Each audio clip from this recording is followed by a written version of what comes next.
Cope2, a prominent graffiti artist from the Bronx, has garnered significant attention in the graffiti scene for both his work and the controversies surrounding his reputation. The label of Snitch often arises from specific incidents and perceptions within the community, and understanding this requires looking into a few key factors.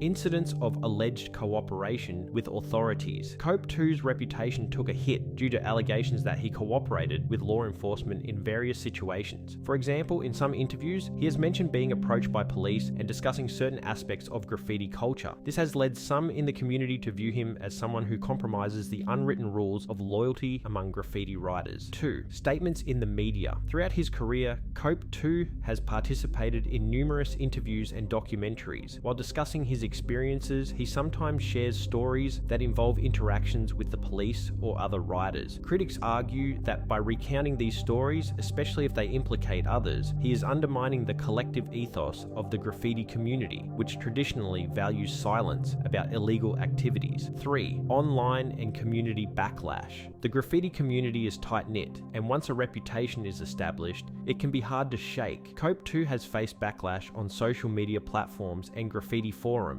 where users label him a snitch. This kind of labeling can spread quickly and become entrenched, especially as graffiti culture often emphasizes loyalty and secrecy. 4. Perception of commercialization. As Cope2 gained fame and began to commercialize his work through galleries and products, some artists viewed this as a betrayal of the street ethos. The idea that he was profiting from something that others risked their freedom for added to the sentiment that he was not truly committed to the underground scene. This commercialization can sometimes be associated with selling out, which compounds negative perceptions. 5. Conflicting views within the community. Graffiti culture is diverse, and not everyone views Cope2 in a negative light. Many fans and supporters appreciate his contributions to the art form and view him as a talented artist who has successfully navigated both the underground and mainstream art worlds. However, those who focus on the more traditional, rebellious aspects of graffiti often see his actions as contradictory to the culture's core values.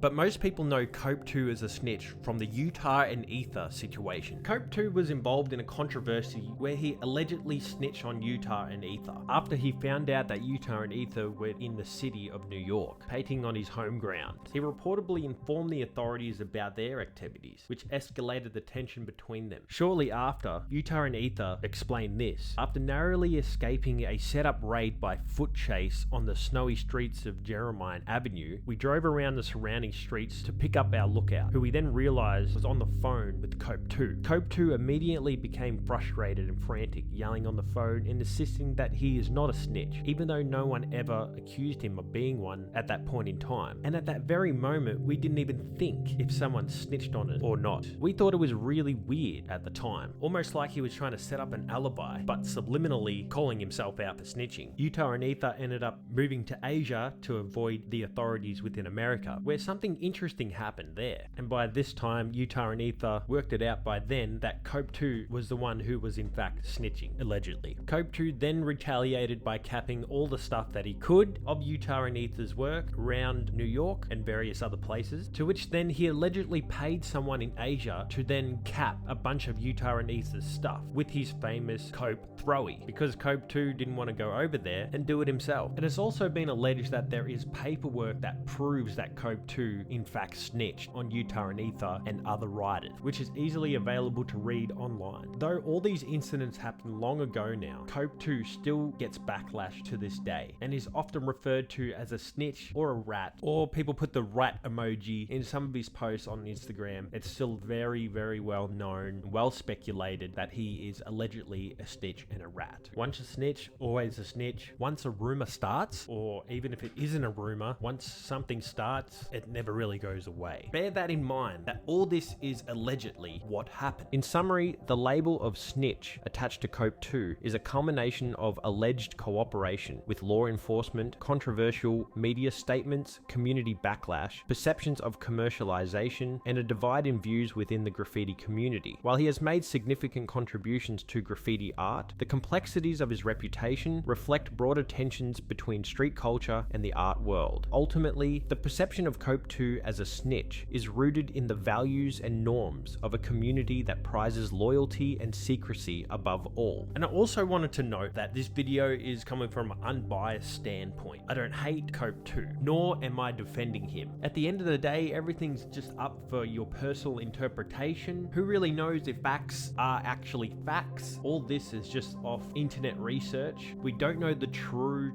reality of anything in this world, so please keep in mind this is all just speculation. Nothing is concrete. Nobody actually fully 100% knows what happened except for the people that are involved, and that just goes with everything. Really hope you guys enjoyed this video. Have a great day and have a good one.